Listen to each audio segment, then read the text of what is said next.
Καλώς ήρθατε στο δεύτερο επεισόδιο Μαθαίνω την Κεραμική. Σε αυτό το επεισόδιο θα δούμε πώς προετοιμάζουμε τον πυλό και πώς το ζυμώνουμε. Στη συνέχεια θα σας δείξω πώς φτιάχνουμε ένα επίπεδο κομμάτι. Φτιάξαμε την πρώτη φορά το μπολάκι, το πρώτο δοχείο. Εγώ το αποκαλώ δοχείο αυτό το κομμάτι, όπως είπα και στο προηγούμενο επεισόδιο. Θα φτιάξουμε ένα πιατάκι επίπεδο, να δούμε τις διαφορές στην τεχνική ουσιαστικά. Και στο τέλος θα απαντήσουμε στα ερωτήματά σας και στα σχόλια που μας κάνατε στο προηγούμενο επεισόδιο. Οπότε πάμε να ξεκινήσουμε. Εδώ ο Νίκος θα μας δείξει τώρα πώς ξεκινάμε από ένα τσουβάλι πυλού. Αυτά τα τσουβάλια τώρα είναι 10 κιλά. Κάποτε εμείς δουλεύαμε με 35 κιλά. Έχουν γίνει τα πράγματα πιο εύκολα από θέμα βάρους. Οπότε ανοίγουμε το τσουβάλι. Τα τσουβάλια αυτά είναι περασμένα από ζυμωτήριο. Είναι ένα μηχάνημα το οποίο από μόνο του ζυμώνει τον πυλό και τον προετοιμάζει. Τα τσουβάλια αυτά μένουν κάπως καιρό μέχρι να φτάσουν εδώ και μέχρι να τα ανοίξουμε εμείς να τα χρησιμοποιήσουμε. Οπότε ο πυλός τι κάνει, στεγνώνει απ' έξω προς τα μέσα. Τώρα εδώ αυτός έχει στεγνώσει σίγουρα λίγο απ' έξω, οπότε εμείς θα κόψουμε τα κομμάτια περίπου που χρειαζόμαστε. Το μαχίζουμε δηλαδή, υπολογίζεις, είναι 10 κιλά, το διαιρείς και ανάλογα βγάζεις τα κομμάτια που θες. Αν δεν σου βγαίνει ακριβώς, έχουμε και μια ζυγαριά δίπλα, οπότε τα ζυγίζουμε για να δούμε το μέγεθος που θέλουμε περίπου. Αν θέλουμε ακρίβεια, πρέπει να το κάνουμε με ακρίβεια. Πρέπει να δούμε ακριβώς. Αυτό τώρα είναι μισό κιλό. Λοιπόν, και τώρα θα το ζυμώσουμε. Θα σας δείξουμε το απλό ζύμωμα. Καθώς και εμείς αυτό το ζύμωμα χρησιμοποιούμε, το απλό ζύμωμα. Στα αγγλικά λέγεται Ram's Head, στα ελληνικά δεν νομίζω ότι υπάρχει ονομασία. Εγώ το λέω πυθικόφατσα. Ο λόγος είναι, θα σας δείξει τώρα ο Νίκος σε ένα λεπτό για ποιο λόγο το λέω, γιατί μοιάζει έτσι λίγο με πυθική. Οπότε ουσιαστικά τι κάνει ο Νίκος τώρα, το πιέζει με δύναμη προς τα κάτω και το ανακατεύει. Δηλαδή γυρίζει τον πυλό γύρω-γύρω ουσιαστικά με αυτόν τον τρόπο. Οπότε ο πυλός ανακατεύεται πολύ καλά. Που είναι το πρώτο βήμα για ένα καλό ζύμωμα.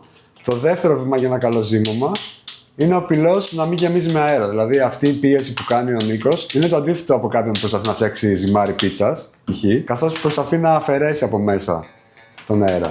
Και μετά το κόβει στη μέση, όπως βλέπετε εδώ, και βλέπετε ότι δεν έχει καμία φουσκαλίτσα μέσα.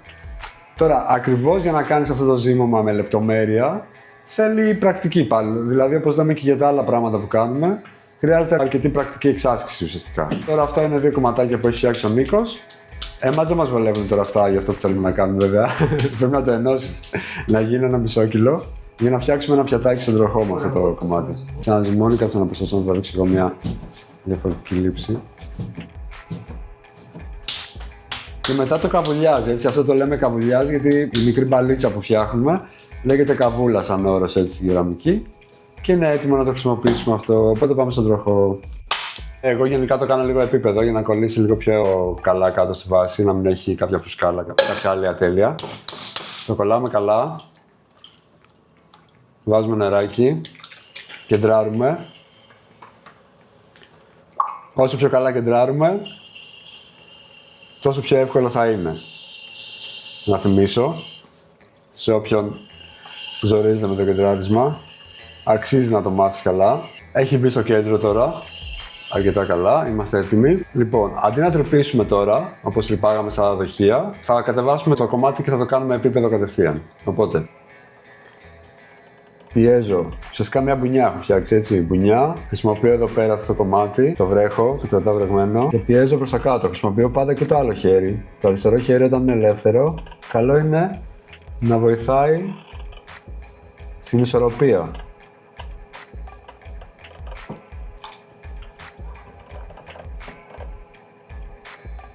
Ανοίγω σιγά σιγά. Η κίνηση που κάνω μοιάζει πολύ με αυτό που κάναμε στο πρώτο επεισόδιο. Που ουσιαστικά ανοίγουμε τον πυλό σιγά σιγά προς τα έξω. Το τραβάω προς τη δεξιά πλευρά γιατί είμαι δεξιόχειρας και ο τροχός γυρίζει αντίθετα με τη φορά του ρολογίου από αυτή τη μεριά. Θα το κατεβάσω και να το αφήσω περίπου στα 2 εκατοστά. Εγώ τώρα θα σταματήσω περίπου εδώ. Είναι πολύ γρήγορη διαδικασία. Το πιάτο γενικά είναι ένα από τα πιο εύκολα αντικείμενα εφόσον το έχεις κεντράρει καλά. Είναι ένα από τα πιο εύκολα αντικείμενα να φτιάξεις τον τροχό, γιατί μένεις κάτω, μένεις κοντά στον τροχό, δεν φεύγεις μακριά να αρχίσει να σπουνιέται κτλ. Έχω μια μεγάλη πελεκούδα εδώ, δεν είναι αναγκαστικό αυτό που θα κάνω τώρα. Απλώς αυτός είναι ο σωστός τρόπος, γιατί αυτό τώρα όπως θα δείτε εδώ θα λιάνει πολύ καλά το κομμάτι από πάνω και επίσης θα το πιέσω, θα το συμπιέσω τον πυλό και αυτό θα μειώσει την πιθανότητα να έχουμε ρογμές. Βέβαια, αυτό είναι θεωρία. Κάποιοι λένε ότι ισχύει, κάποιοι λένε ότι δεν ισχύει. Παρ' όλα αυτά, όσο πιο επίπεδο το έχεις, σίγουρα μειώνεις την πιθανότητα να έχει ρογμές. Λοιπόν, τώρα αυτό το κομμάτι είναι έτοιμο, είναι επίπεδο, είναι εκεί γύρω στο 1,5 εκατοστό περίπου, όπως το βλέπω. Και τώρα θα σηκώσουμε το πλάι. Υπάρχουν διάφοροι τρόποι για να σηκώσει το πλάι. Τώρα, εγώ δεν θα μιλήσω τόσο πολύ για το σχεδιασμό του πιάτου, έτσι. Θα κάνουμε πιο πολύ ένα απλό πιάτο για να δούμε απλά την τεχνική και τα βήματα που χρειάζεται για να φτιάξουμε ένα πιάτο. Θα πιέσω από το πλάι με το δεξί μου χέρι από τη δεξιά μεριά. Και ουσιαστικά έχω φτιάξει ένα απλό πιατάκι. Αν θέλω το χείλος του πιάτου να είναι λίγο διαφορετικό, να ανοίγει, μπορώ να το ανοίξω λίγο προς τα κάτω. Το πιέζω από μέσα. Γενικά αποφεύγω να πιέσω το πιάτο. Δηλαδή, αυτά τα σημεία του πιάτου δεν τα πιέζω, γιατί θέλω να είναι επίπεδο. Όσο πιο επίπεδο είναι, τόσο λιγότερες ρογμές θα έχουμε. Αλλά εδώ πέρα μπορώ να κάνω διάφορα πράγματα και να το κάνω λίγο πιο παραδοσιακό πιάτο, ας πούμε. Ας κάνουμε και ένα σχέδιο, ένα απλό σχέδιο. Ας κάνουμε μια απλή σπήρα. Λοιπόν, πώς κάνουμε σπήρα. Ο τροχός γυρίζει ούτως ή άλλως γύρω-γύρω, οπότε το μόνο πράγμα που θα κάνω είναι να κατεβάσω λίγο την ταχύτητα και εγώ θα κάνω μια ευθεία γραμμή. Είναι ευθεία γραμμή που κάνω εγώ και δημιουργείται μια ωραία σπήρα στο επίπεδο. Σφουγγαράκι. Αφαιρούμε τις γλίτσες. Από κάτω να πάρουμε τη σωστή πελεκούδα, γιατί αυτή είναι πολύ χοντρή. Έχουμε άλλη πελεκούδα εδώ. Έχω τη λεπτή πελεκούδα εδώ. Θα αφαιρέσουμε εδώ τον αγκαθό. Και το πιατάκι μας είναι έτοιμο να το κόψουμε. Τώρα, όταν το κόβεις με τον πνίχτη, πρέπει να έχεις στο νου σου να είναι τεντωμένος καλά ο πνίχτης για να κόψει από χαμηλά το κομμάτι. Πρέπει να είναι πολύ τεντωμένος. Συνήθως πονάει λίγο για να καταλάβουμε πόσο τεντωμένος πρέπει να είναι. Δηλαδή, νιώθεις έτσι μία ένταση στα δάχτυλά σου, νιώθεις. Οπότε, το πιάτο σηκώνω πάλι από τη βάση χαμηλά και θα το αφήσω σε ένα σημείο να στεγνώσει. Φτιάξαμε ένα μικρό πιατάκι. Αυτό είναι ζυγισμένο στα 500 γραμμάρια. Θα μικρύνει αρκετά, βέβαια. Ο πυλός να στεγνώνει χάνει γύρω στα 7% από το μέγεθός του, από τη μάζα του, και άλλο ένα 7% όταν ψήνεται. Οπότε συνήθως είναι εκεί 10 με 15% ανάλογα τον πυλό που χρησιμοποιούμε. Ωραία, τώρα πάμε να απαντήσουμε στα μηνύματα και στα σχόλια που λάβαμε από το προηγούμενο επεισόδιο. Λοιπόν, η πρώτη ερώτηση που λάβαμε είναι από πού αγοράζουμε υλικά κεραμικής. Εμείς προμηθευόμαστε κυρίως από τη Ράμφος υλικοκεραμική, από την Ευρωκεραμική πλήρη στη Θεσσαλονίκη, και κάποιες φορές θα παραγγείλουμε και μέσω ίντερνετ. Υπάρχει τώρα ένα πολωνικό site.